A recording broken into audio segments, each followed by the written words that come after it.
Hi all, ശിവാനിയാണ്. ആഹ് കഥയിലേക്ക് തുടങ്ങുന്നതിന് മുന്നേ ഒരു കാര്യം പറയാനുണ്ട്. എൻ്റെ പ്രിയ കൂട്ടുകാരോട്. അതായത് നമ്മുടെ നിൻമൊഴി, അക്ഷരത്താളുകൾ, കഥക്കൂട്ട് എന്ന ചാനലുകളൊന്നും ഇനി പ്രവർത്തിക്കില്ല. യൂട്യൂബ് മാമൻ എനിക്ക് വലിയൊരു പണിയാണ് തന്നത്. അതുകൊണ്ട് തന്നെ ചാനലെല്ലാം തൽക്കാലത്തേക്ക് ഒരു മരവിച്ച അവസ്ഥയിലാണ്. താൽക്കാലികമല്ല. അപ്പൊ അതുകൊണ്ട് പെർമനന്റ് ആയിട്ട് അത് ഇനി എനിക്ക് യൂസ് ചെയ്യാൻ പറ്റില്ല. അതുകൊണ്ടാണ് ഒരു പുതിയ ചാനൽ സ്റ്റാർട്ട് ചെയ്യുന്നത്. രാവണസീത, അതുപോലെ കഥക്കൂട്ട് എന്ന ചാനലിലെ മംഗല്യം തന്തുനാനേന എന്ന സ്റ്റോറിയൊക്കെ നമ്മൾ പകുതിക്ക് വെച്ച് നിർത്തിയതാണല്ലോ. അപ്പോൾ ആ സ്റ്റോറീസ് ഒക്കെ പുതിയൊരു ഈ ചാനലിലാണ് ഉണ്ടാവുക. ഞാൻ നിങ്ങൾക്ക് ലിങ്ക് നിൻമൊഴിയിലും കഥക്കൂട്ടിലും കമ്മ്യൂണിറ്റിയിൽ പോസ്റ്റ് ചെയ്യുന്നതായിരിക്കും. ആ ലിങ്കിൽ കയറി നിങ്ങൾ ഈ ചാനലിലേക്ക് കയറണം. പിന്നെ പുതിയ ചാനൽ സബ്സ്ക്രൈബ് ചെയ്യാൻ മറക്കരുത്. എങ്കിൽ മാത്രമേ നിങ്ങൾക്ക് ഇതിൽ നോട്ടിഫിക്കേഷൻ വരുള്ളൂ. അപ്പോൾ ഇതുവരെ ഉണ്ടായിരുന്ന സപ്പോർട്ട് ഇനിയും പ്രതീക്ഷിക്കുന്നു. എല്ലാവരും രാവണസീത സപ്പോർട്ട് ചെയ്ത് മുഴുവൻ കേൾക്കുക. അപ്പോൾ കഥയിലേക്ക് കടക്കാം. ഓ, കിടക്കണ കിടപ്പ് കണ്ടോ? എന്ത് പാവം, ഒരു കാമുകൻ വന്നേക്കുന്നു. ഡാ കള്ളയേട്ടാ, എണീക്കിടോ.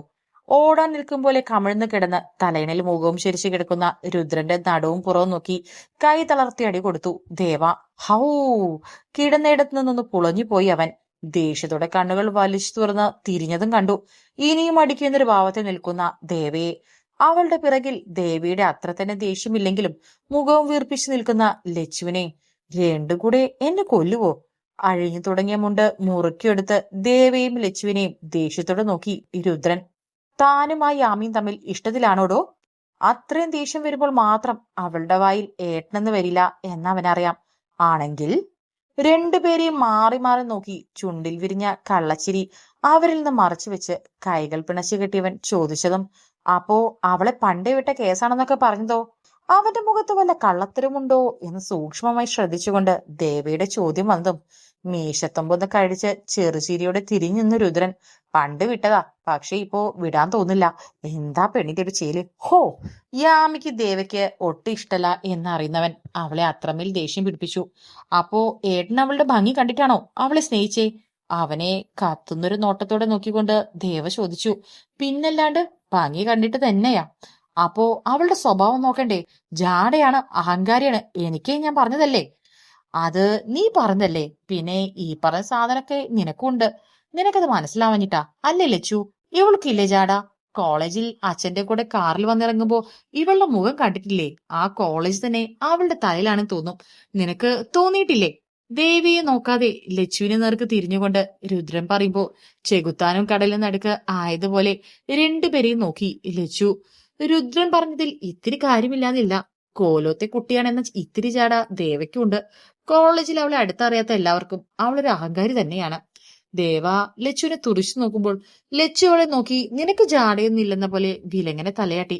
അല്ലേല് നീ അവളുടെ സൈഡാ, എനിക്കറിയാം. ടേബിളിൽ നിന്ന് കൈയെത്തിച്ചൊരു സിഗരറ്റ് എടുത്ത് ചുണ്ടിൽ വെച്ചുകൊണ്ട് ലച്ചുവിനെ കൂർപ്പിച്ചു നോക്കി രുദ്രൻ. ഓഹോ, ഇനിയിപ്പോ എല്ലാം എന്റെ തലയിലിട്. ഏട്ടൻ ഞാൻ ചോദിച്ചിട്ടുള്ള മറുപടി താ. ഏട്ടന് യാമി ഇഷ്ടത്തിലാണോ? എനിക്കത് വിശ്വസിക്കാനേ കഴിയുന്നില്ല. ദേവ വീണ്ടും പഴയ പല്ലവി പാടി തുടങ്ങി. അതേടി പെണ്ണെ, ഒടുക്കത്തെ പ്രേമമാ ഞങ്ങള്, സത്യം.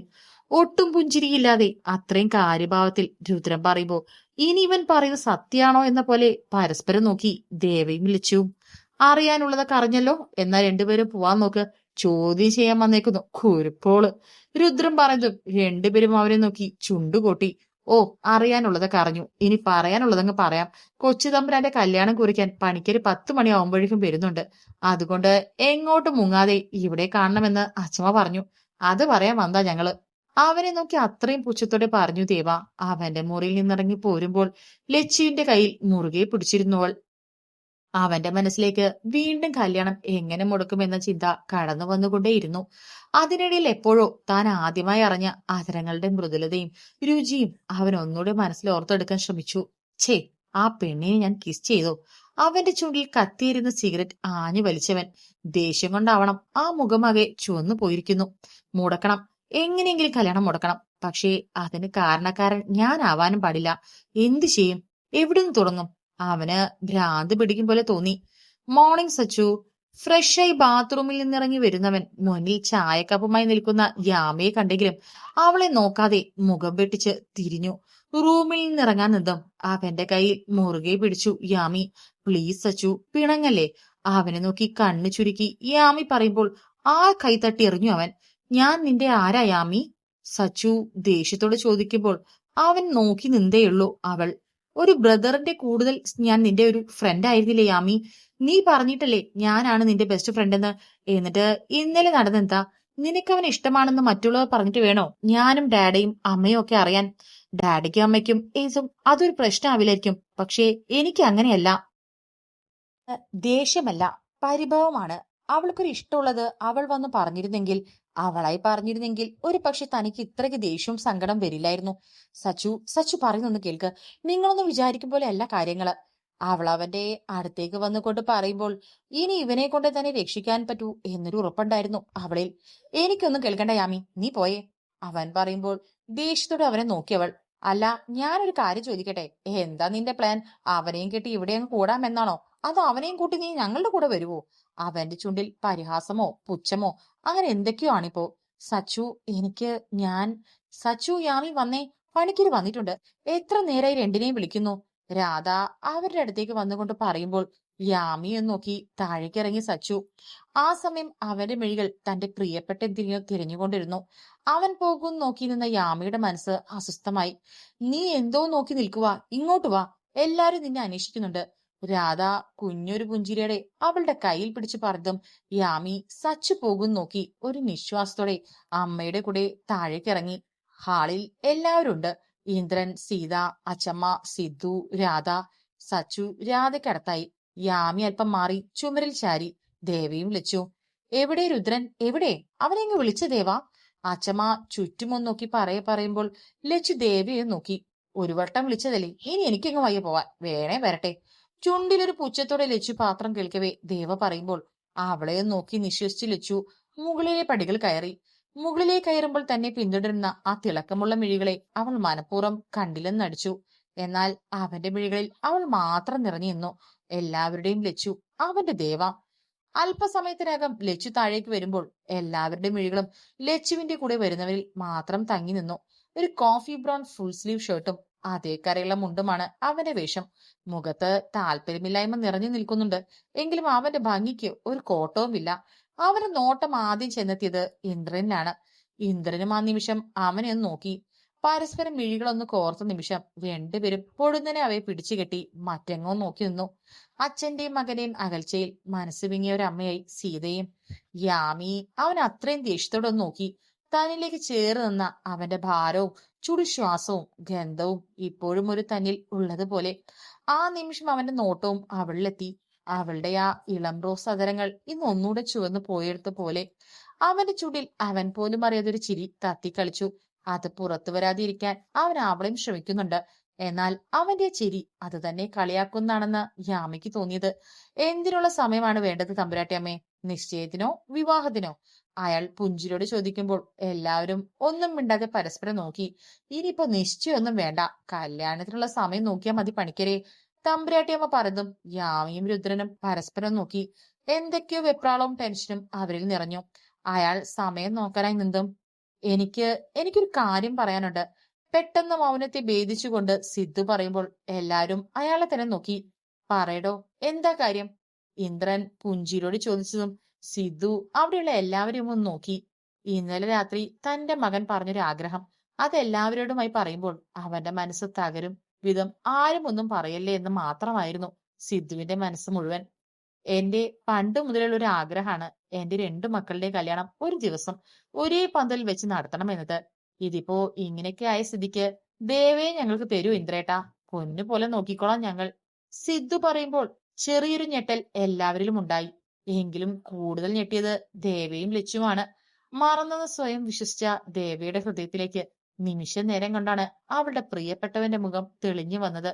അവളുടെ ഉള്ളിൽ ഒരാൾ വന്നും തന്റെ അടുത്ത് നിൽക്കുന്ന ലച്ചുവിന്റെ കയ്യിൽ ഒരു ബലത്തിനായി മുറുകെ പിടിച്ചു അവൾ. എന്നാൽ ഒരു പിടച്ചിലോടെ ലച്ചുവിന്റെ മിഴികൾ ദൂരെ പുഞ്ചിരിയോടെ ഇരിക്കുന്നവനിലേക്ക് നീണ്ടു. മനസ്സിൽ നിറഞ്ഞൊരു പുഞ്ചിരി അവന്റെ ചുണ്ടിൽ ഉള്ളത് കൊണ്ടാവാം പുഞ്ചിരിയോടെ ഇരിക്കുന്ന ആ മുഖത്തിന് വല്ലാത്തൊരു ഭംഗി. അതിപ്പോ എന്താ പറയാ, അവൾ പഠിക്കുവല്ലേടോ. ഒരു കല്യാണത്തെക്കുറിച്ച് ഞങ്ങൾ ഇതുവരെ അങ്ങനെ ആലോചിച്ചിട്ടില്ല. പെട്ടെന്നുള്ള സിദ്ധുവിന്റെ ചോദ്യത്തിന് ഒരു വല്ലായ്മയോടെ ഇന്ദ്രൻ മറുപടി പറഞ്ഞു. ഞാൻ എന്റെ ഒരു ആഗ്രഹം പറഞ്ഞതാ ഇന്ദ്രേട്ടാ. ഇനിയിപ്പോ കല്യാണം കഴിഞ്ഞാലും ദേവ പഠിക്കുവാണെങ്കിൽ പഠിക്കട്ടെ, ആരും എതിര് പറയില്ല. അവൾക്ക് ഇവിടെ നിന്ന് പഠിക്കാനാണ് ആഗ്രഹമെങ്കിൽ ഇവിടെ നിന്ന് പഠിക്കട്ടെ. അത് കഴിഞ്ഞ് ഞങ്ങളുടെ അടുത്തേക്ക് വന്നാൽ മതി. അതല്ലെങ്കിൽ അവിടെ ഞാനൊരു അഡ്മിഷൻ റെഡിയാക്കാം. സിദ്ധു ഒരു ചിരിയോട് പറയുമ്പോൾ ഇന്ദ്രൻ സീതയെ നോക്കി. മറ്റാരുടെ വീട്ടിലെ കല്യാണം കഴിപ്പിച്ചു വിടുന്നതിനേക്കാളും സമാധാനാണ് സിദ്ധുവിന്റെയും രാധയുടെയും തന്റെ മകൾ ജീവിക്കുന്നത്. അവര് വളർത്തിയ മക്കളും അത്ര മോശമൊന്നും ഉണ്ടാവില്ല എന്നൊരു വിശ്വാസമുണ്ട് സീതയിൽ. പക്ഷേ ഇത്രയും ദൂരം തന്റെ മകളെ പറഞ്ഞയക്കണമെന്ന് ഓർക്കുമ്പോൾ അതും ഒരു സങ്കടം. എന്ത് തീരുമാനം എടുക്കുമെന്നറിയാതെ ഇന്ദ്രൻ സീതയും നിൽക്കെ അച്ഛമ്മ അവരെ നോക്കി. സമ്മതം പറ ഇന്ദ്ര, നമ്മുടെ ദേവിക്ക് ഇതിലും നല്ല ബന്ധം എനിക്ക് കിട്ടില്ല. അവൾ ഇവരുടെ കൂടെ ആണെങ്കിൽ എത്ര ദൂരെ ആണെങ്കിലും നമുക്ക് സമാധാനത്തോടെ ഇരിക്കാം. അച്ഛമ്മ ഒരു പുഞ്ചിരിയോടെ പറയുമ്പോൾ സച്ചുവിന് അവരുടെ കവിളിൽ നിന്ന് അമർത്തി മുത്താനാണ് തോന്നിയത്. അത്രയ്ക്ക് സന്തോഷം തോന്നുന്നുണ്ട് അവന്. അവന്റെ കണ്ണുകൾ അത്രയും പ്രണയത്തോടെ ദൂരെ നിന്ന് എല്ലാം കേൾക്കുന്നവളിലേക്ക് നീണ്ടു. ആ നോട്ടം ഒട്ടും കാണാത്ത ഭാവത്തിൽ അവളും ദേവയുടെ അടുത്തായി മറ്റാരെയും നോക്കാതെ നിന്നു. ഋഷിയുടെ കല്യാണത്തിന് മുന്നേ ദേവയുടെ കല്യാണം നടത്തണം എന്നൊരു ആഗ്രഹമുണ്ട് അച്ചമ്മയ്ക്ക്. അല്ലെങ്കിൽ ഋഷി മറ്റൊരാൾക്ക് സ്വന്തമാവുന്ന അന്ന് അവൾ തളർന്നു പോകും എന്ന് അച്ചമ്മയ്ക്ക് അറിയാം. ദേവിക്ക് ഏറ്റവും നല്ലതേ അച്ഛനും അച്ചമ്മയും അമ്മയും തിരഞ്ഞെടുക്കൂ എന്നുറപ്പുള്ള രുദ്രൻ മറ്റുള്ളവർ തീരുമാനിക്കുക പോലെ എല്ലാം നടക്കട്ടെ എന്നൊരു ചിന്തയിൽ നിൽക്കുമ്പോൾ അതേ ചിന്തയിൽ തന്നെയായിരുന്നു യാമിയും നിന്നു. ഇന്ദ്രൻ ഒരു നിശ്വാസത്തോടെ സച്ചുവിനെ നോക്കി.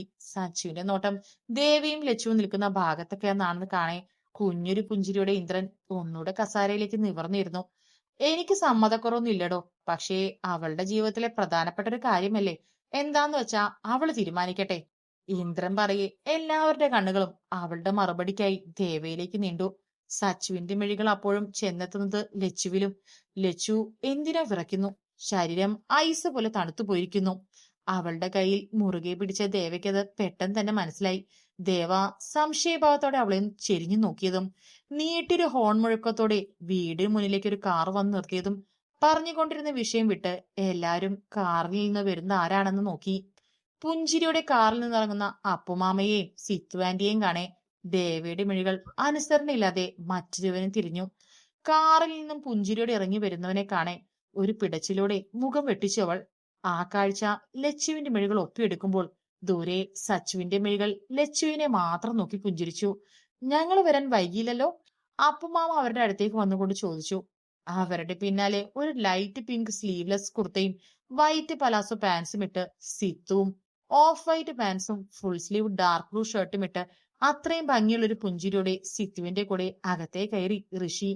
എന്താ എല്ലാരും ഇങ്ങനെ ഒരുമിച്ച് കൂടിയിരിക്കുന്നേ എന്നൊരു സംശയം അവനിൽ ഉണ്ടെങ്കിലും അത് പുറമേ കാണിക്കാതെ തന്നെ നോക്കി പുഞ്ചിരിക്കുന്ന യാമിയെ നോക്കി ഒന്ന് കണ്ണി ചിമ്മി കാണിച്ച് പുഞ്ചിരിച്ചു ഋഷി. അവനെ നോക്കിയില്ലെന്ന് വാശി പിടിച്ചു നിൽക്കുന്ന ആ രണ്ട് മിഴികൾ ആ കാഴ്ച കാണെ കുഞ്ഞൊരു കുശുമ്പോടെ അവനിൽ നിന്ന് നോട്ടം മാറ്റുമ്പോൾ അവൻ പോലും അറിയാതെ ദൂരെ അവനെ നോക്കാതെ മുഖം തിരിച്ചു നിൽക്കുന്നവളെ അവന്റെ മിഴികളും തേടിച്ചെന്നു. എന്തായി, ഡേറ്റ് തീരുമാനിച്ചു ഏട്ടാ? സിത്തു ആൻഡ് ഇന്ദ്രന്റെ അടുത്ത് വന്ന് ചോദിച്ചതും ഒന്നും മനസ്സിലാവാതെ എല്ലാവരെയും ഒന്ന് നോക്കി ഋഷി.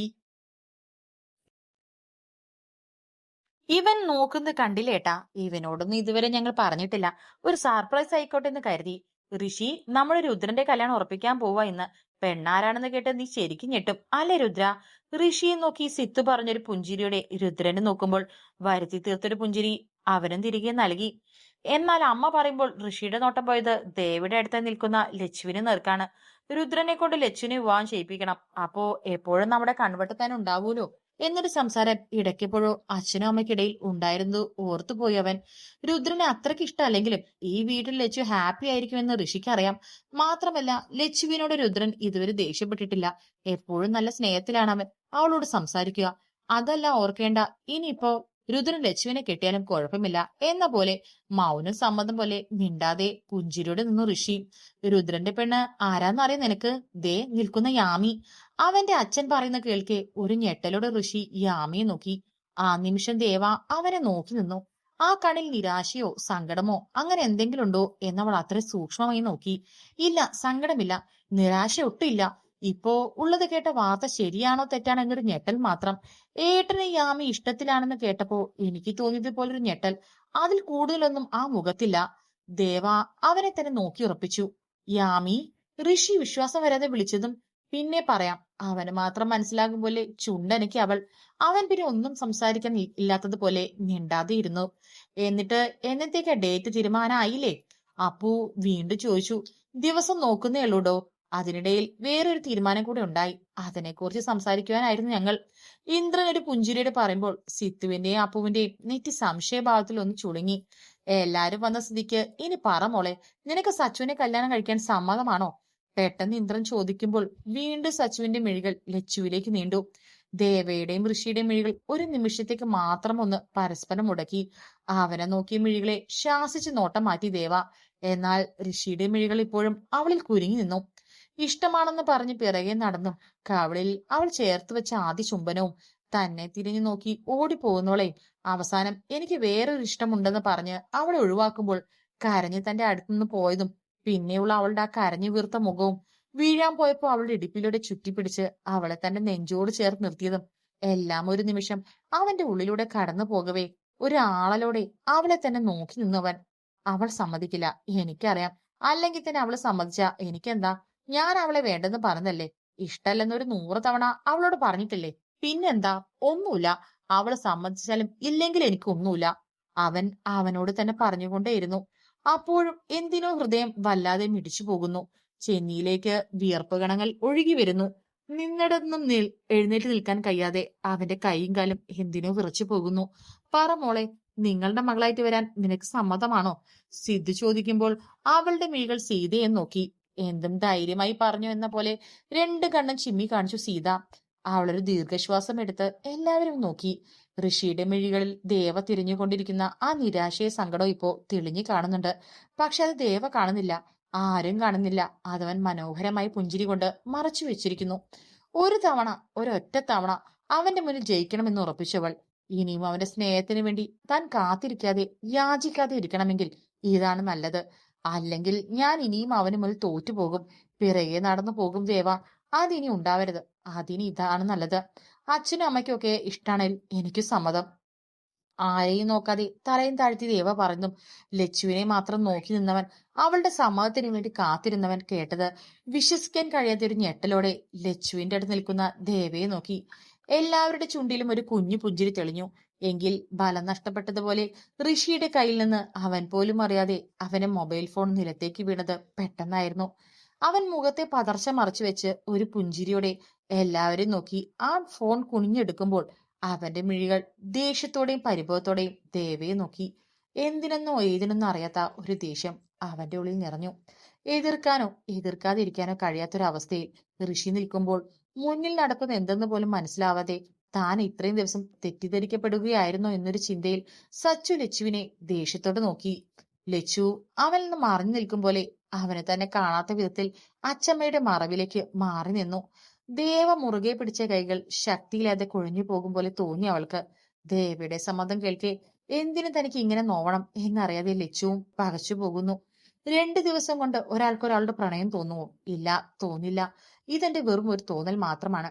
എന്റെ ഏട്ടനെ ഒത്തിരി വേദനിപ്പിച്ചതാ അവളെ. ഇനി താൻ കൂടെ ഇല്ല. വേണ്ട, ഒന്നും വേണ്ട. ഉള്ളിൽ തോന്നിയ കുഞ്ഞിഷ്ടം എന്റെ ദേവയ്ക്ക് വേണ്ടി ഞാൻ മറക്കാൻ ശ്രമിക്കുകയാ. ഇതുപോലെ ഞാൻ ചെയ്തില്ലെങ്കിൽ അത് എന്നെ നോക്കി വളർത്തിയ ഈ കുടുംബത്തോട് ചെയ്യുന്ന ഏറ്റവും വലിയ തെറ്റാവും. ലച്ചുവിന്റെ കണ്ണുകൾ നിറഞ്ഞും അത് എല്ലാവരിൽ നിന്നും മറച്ചു പിടിക്കാൻ വല്ലാതെ കഷ്ടപ്പെട്ടു പോകുന്നു ആ പാപം പെണ്ണ്. എന്നാ അങ്ങനെ അങ്ങ് തീരുമാനിക്കാം. 2 കല്യാണവും ഒരുമിച്ച് എത്ര അടുത്തൊരു മുഹൂർത്തം തന്നെ നോക്കിക്കോ. അച്ഛമ്മ ഒരു പുഞ്ചിരിയോടെ പറയുമ്പോൾ മനസ്സിൽ കൊണ്ടു നടന്ന പലരുടെയും ഇഷ്ടവും പ്രണയവും ആ ഒരു തീരുമാനത്തിൽ ഒരു പളുങ്കുപാത്രം നിലത്ത് വീണുടയും പോലെ ആ ആഗ്രഹങ്ങൾ ഉടഞ്ഞു പോകുന്നു. ആരും കാണാതെ അറിയാതെ തേങ്ങി പോകുന്നു. ഇന്നേക്ക് 12-ാം നാൾ 10-നും 10:30-ക്കും ഇടയിലെ ശുഭമുഹൂർത്തം കുറിച്ച് പണിക്കർ ദക്ഷിണ വാങ്ങി പോകുമ്പോൾ ആ വീട്ടിൽ മുതിർന്ന എല്ലാവരും കല്യാണ ചർച്ചകളിലേക്ക് തിരിഞ്ഞിരുന്നു. എന്നാൽ മറുത്തൊന്നും പറയാതെ മനസ്സിലെ സംഘർഷങ്ങൾ ആരോടും പറയാതെ ഉരുകി ഉരുകി അവിടെ ചില മനസ്സുകൾ. എല്ലാം കേട്ട് മൗനമായി നിന്നു. അപ്പോ ശരി ഏട്ടാ, ഞങ്ങൾ ഇറങ്ങുവാ. ഇപ്പൊ തന്നെ ഒത്തിരി വൈകി. ലച്ചു, പോവാം. സിത്ത് അവളെ ചേർത്ത് പിടിച്ചുകൊണ്ട് പറഞ്ഞതും കുഞ്ഞൊരു പുഞ്ചിരിയുടെ മെല്ലെ തലയാട്ടി ലച്ചു ദേവയെ നോക്കി പോവാണെന്ന് കാണിച്ച് ദേവയിൽ നിന്നും അമ്മയിലേക്ക് ചേർന്ന് നിന്നു. വീട്ടിലേക്ക് പോണം. തന്റെ മുറിയിൽ തന്റെ കട്ടിലിൽ തന്റെ തലയണയിൽ മുഖം പൊഴുത്തി ആരോടും പറയാതെ ഒളിപ്പിച്ചു വെച്ച തന്റെ പ്രണയം കരഞ്ഞു കരഞ്ഞു തീർക്കണം.